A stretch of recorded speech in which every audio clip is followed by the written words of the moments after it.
अपनी दलीलें रखी है, आगे 12 को फिर इस पर सुनवाई होनी है। देखिए, मेरा मानना है ये बहुत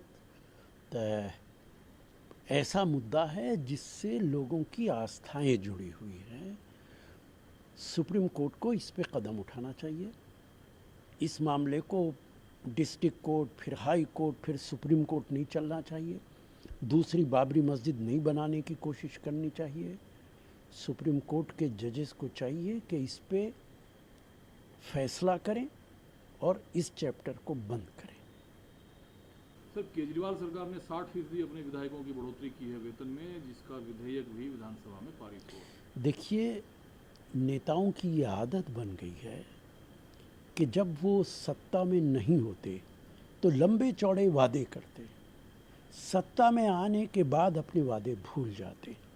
केजरीवाल जी भी बढ़ोतरी के खिलाफ रहे हैं, बयानात देते रहे हैं, और 60% बहुत ज़्यादा है। इतना ज़्यादा अचानक नहीं बढ़ाया जा सकता असेंबलीज के मेंबर की तनख्वाहें और दूसरे प्रिविलेजेस।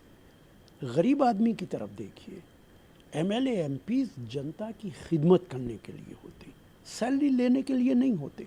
लेकिन मैं सैलरी की मुखालफत नहीं कर रहा हूँ। जो वादे किए उनको निभाना चाहिए, उन्हें फरामोश नहीं किया जा सकता है। दूसरा, पंजाब में इसी नारे के सहारे केजरीवाल साहब ने आपकी पार्टी को फटकनी दी, 300 यूनिट बिजली फ्री देंगे। अब वो गुजरात में है, कह रहे हैं कि अगर गुजरात की जनता भी मुझे सेवा का मौका दिया, 300 यूनिट बिजली हम आपको फ्री देंगे। देखिए, उन्होंने तो दिल्ली के अंदर कह दिया है कि अब सिर्फ उसको मिलेगी जो दरख्वास्त देगा, वरना नहीं मिलेगी। गरीब आदमी कहाँ जाके दरख्वास्त देगा? गरीब आदमी को तो पता भी नहीं चलेगा। उसकी कोई तारीख भी उन्होंने तय कर दी कि इस तारीख तक दरख्वास्त दी जाए। गरीब आदमी को ये पता भी नहीं है। तो मैं इसीलिए कहता हूँ कि नेताओं पर भरोसा जनता का इसीलिए ख़त्म होता है कि वो कहते कुछ हैं और करते कुछ हैं। दूसरा ने एक सवाल उठाया है कि पुलवामा हमला कैसे हुआ, इसके फायदे किसे हुए, ये बताना चाहिए। एक तरीके से बीजेपी पर उनका निशाना है। देखिए, ये बात सही है महबूबा जी की कि पुलवामा की सही इत्तला पूरे देश को अभी तक भी नहीं हुई है। कैसे हुआ, कैसे हमारे फौजी मारे गए, क्यों मारे गए, ये सारा। और इसके बदले में पाकिस्तान के लोगों को बुला के वहाँ पे इंस्पेक्शन करवाया गया।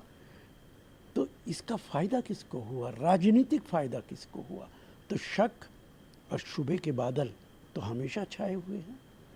दूसरा, मंत्री और डीएमके नेता ए राजा का, इन्होंने फेडरल स्ट्रक्चर और संघवाद का हवाला देते हुए कहा कि अगर राज्य को स्वायत्तता देने में केंद्र सरकार मनमाना रवैया अपनाया तो तमिलनाडु को अलग राष्ट्र के तौर पर लड़ने के लिए हमें मजबूर कर रही है। देखिए, ये बयान बहुत ख़तरनाक, बहुत खौफनाक बयान है। एक बार चंद्रबाबू नायडू ने भी बयान दिया था कि अगर साउथ एक अलहदा देश बन जाए तो साउथ का रेवेन्यू नॉर्थ के रेवेन्यू से कई गुना ज़्यादा होता है, लेकिन ख़र्चा नॉर्थ पे होता है। अगर साउथ अलहदा देश बन जाएगा तो दुनिया का ताकतवर देश बन सकता है। लेकिन नरेंद्र मोदी जी देश के प्रधानमंत्री हैं, उनको इससे सबक हासिल करना चाहिए। फेडरल स्ट्रक्चर पे मजबूती के साथ अमल होना चाहिए। अगर साउथ के लोगों को, दूसरे लोगों को ऐसा एहसास होगा कि हम पे कुछ लोग डोमिनेट कर रहे हैं, तो ये देश के लिए कोई अच्छी बात नहीं होगी। आपको सर पता है कि राहुल जी के कार्यालय पर हमला हुआ, अब केरल के मुख्यमंत्री ने पुलिसिया जांच के आदेश दिए हैं, क्योंकि उस हमले में कहा जा रहा है कि महात्मा गांधी की तस्वीरें भी तोड़ी गई। देखिए, महात्मा गांधी की तस्वीरें अगर तोड़ी गई हैं तो उन लोगों के खिलाफ सख्त कार्रवाई होनी चाहिए। लेकिन राहुल गांधी के दफ्तर को तोड़ने का क्या मतलब है? और मैं ये बात पहले भी कह चुका हूँ कि बग़ैर सरकार की मंशा के, बग़ैर सरकार के किसी बड़े अधिकारी के ये संभव नहीं है कि राहुल गांधी के ऑफिस में जाके तोड़ फोड़ की जाए। ये दुर्भाग्यपूर्ण है और सख्त कार्रवाई उनके खिलाफ होनी चाहिए जो इसके लिए जिम्मेदार है। सर, आज हासिल किया फ्लोर में महाराष्ट्र के नए मुख्यमंत्री ने। इस बीच उन्होंने कहा कि महाविकास अघाड़ी सरकार में रहते हुए सावरकर की प्रशंसा वो नहीं कर पाए, एकनाथ शिंदे कहते हैं कि विकास, हिंदुत्व जैसे मुद्दे सरकार के एजेंडे में प्रमुखता से है। देखिए, मैं कहूँगा कि सावरकर की बात, किसी धर्म की बात, सरकारें सिर्फ इसलिए नहीं बनती। सरकार बनती है जनता की समस्याओं का समाधान करने के लिए।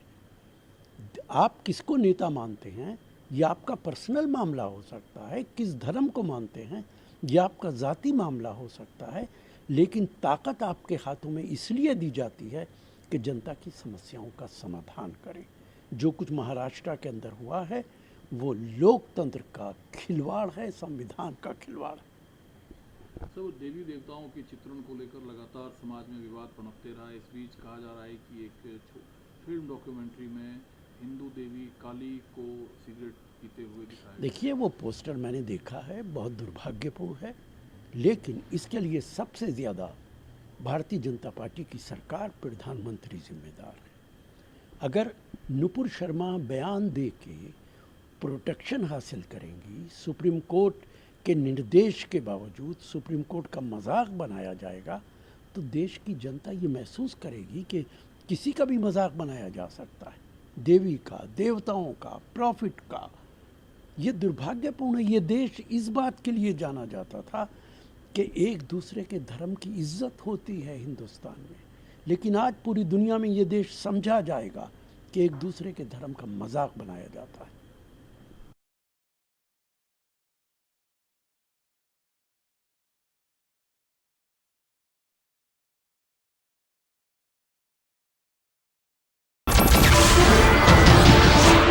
नमस्कार, मैं हूं मानक गुप्ता।